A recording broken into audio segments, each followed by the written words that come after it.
Hello. तो सयाटिका और काफ pen में अंतर कैसे करें?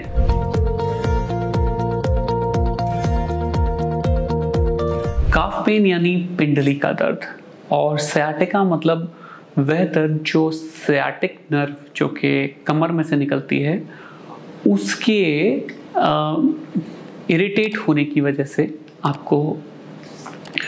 तो दोनों जो दर्द हैं उनका दर्द पिंडली में आ सकता है। तो ये कंफ्यूजन होता है कि ये सयाटिका का दर्द हो रहा है या पिंडली का दर्द हो रहा है। अब जो पिंडली का दर्द है उसके कारण क्या क्या हो सकते हैं। एक कारण जैसा आपको पता ही है सयाटिका होता है। दूसरा कारण है टेंडनाइटिस या फिर डीवीटी या फिर कोई मसल इंजरी। तो इस तरह के डीवीटी या किसी और कारण की वजह से, कोई मसल की वजह से या कोई टेंडन में कोई इन्फ्लेमेशन हो रहा है उसकी वजह से भी काफ का दर्द मरीजों को होता है। तो पता कैसे लगाएं अपन लोग? देखिए, सयाटिका का जो दर्द है वह दर्द आपको होगा आपके हिप से चालू हो सकता है, आपके बैक ऑफ द थाई या फिर थाई के पीछे की तरफ जाता है, पिंडली में जा सकता है, एड़ी में जा सकता है और पैर में भी आ सकता है। और जो डीवीटी का दिक्कत दर्द है वो दर्द हमेशा आपकी सिर्फ पिंडली में रहेगा। सयाटिका का दर्द डिपेंड करता है, एक नस में भी हो सकता है, दोनों नस में भी हो सकता है। आपको हो सकता है एक नस ज़्यादा दब रही हो, एक नस कम दब रही हो, तो आपको पिंडली का दर्द एक में ज़्यादा कम हो या खाली एक ही में हो। पर डीवीटी के केस में आपको दर्द दोनों पैरों में होता है। दूसरा, अगर आपको ये दर्द बढ़ रहा है चलने पे और या बहुत देर तक खड़े रहने पे और पैर भारी लग रहे हैं तो चांसेस हैं कि ये सयाटिका का दर्द हो। अगर आपको सुन्नाहट, झन्नाहट, चींटी काटना इस तरह की फीलिंग आ रही है तो ऐसी फीलिंग सिर्फ और सिर्फ नस के दर्द में ही आती है। डीप वीनस थ्रोम्बोसिस के केसेस में ऐसी नहीं आती दिक्कत। अगर ये शार्प पेन है और बहुत जोर से होता है और इलेक्ट्रिक करंट जैसी फीलिंग आती है तो ये सयाटिका का दर्द है। जबकि कि डल थ्रॉबिंग पेन जैसा है तो फिर हाई चांसेस हैं कि ये जो दर्द है ये आपको डीवीटी की वजह से या किसी और कारण से हो रहा हो। दूसरी बात है, जो सयाटिका का दर्द है वो जनरली रेडिएट करता है, या तो वो ऊपर जाएगा या नीचे जाएगा या आपको एक्टिविटी के साथ साथ बदलेगा।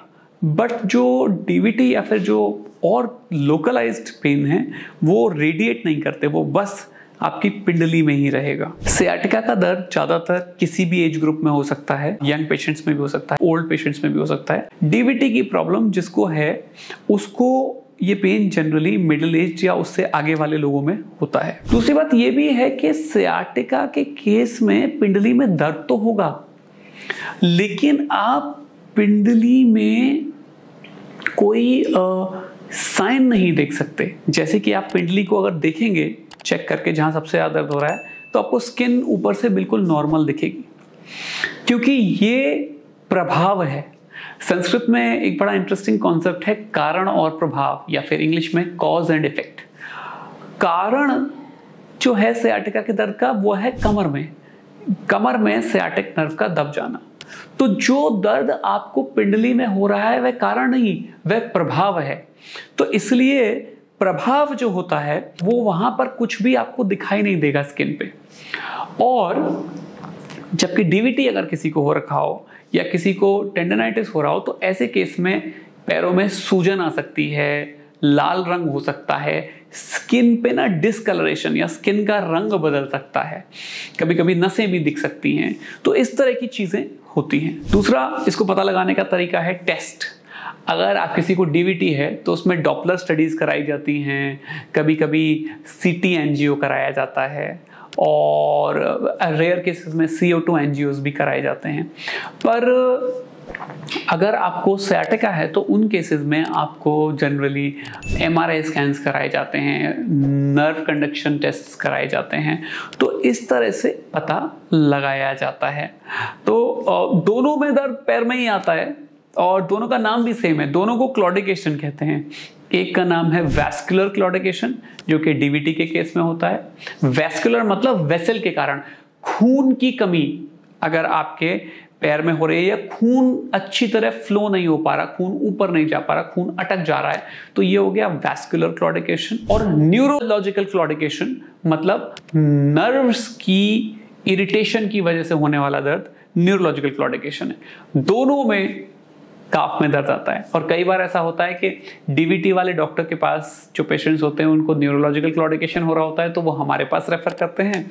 और कई बार ऐसा होता है कि जो पेशेंट्स जिनको एक्चुअली में वैस्कुलर क्लॉडिकेशन है उनको ऐसा लगता है कि शायद उनको सयाटिका हो गया है, तो वो हमारे पास आ जाते हैं। तो हम लोग देख के उनको वापस जो इंटरवेंशनल वाले लोग होते हैं उनके पास या फिर जो डीवीटी के डॉक्टर्स होते हैं उनके पास रेफर करते हैं। तो मैं आशा करता हूँ इस वीडियो से मोटा मोटा मैं ये समझा पाया हूँगा कि वैस्कुलर क्लॉडिकेशन और न्यूरोलॉजिकल क्लॉडिकेशन या फिर सिर्फ काफ का पेन डीवीटी की वजह से और काफ का दर्द सियाटिका की वजह से में क्या फ़र्क होता है, और कुछ इंसाइट्स इससे आपको मिले होंगे। अगर मेरा वीडियो अच्छा लगा है तो मेरे वीडियो को लाइक कर सकते हैं। प्लीज़ मेरे चैनल को सब्सक्राइब करिए, उससे मुझे हिम्मत मिलती है, शक्ति मिलती है, और मुझे लगता है कि मैं जो काम कर रहा हूँ इन वीडियोज़ को बनाने का, ये आपके लिए और इस दुनिया के लिए वर्थवाइल है। Thank you very much.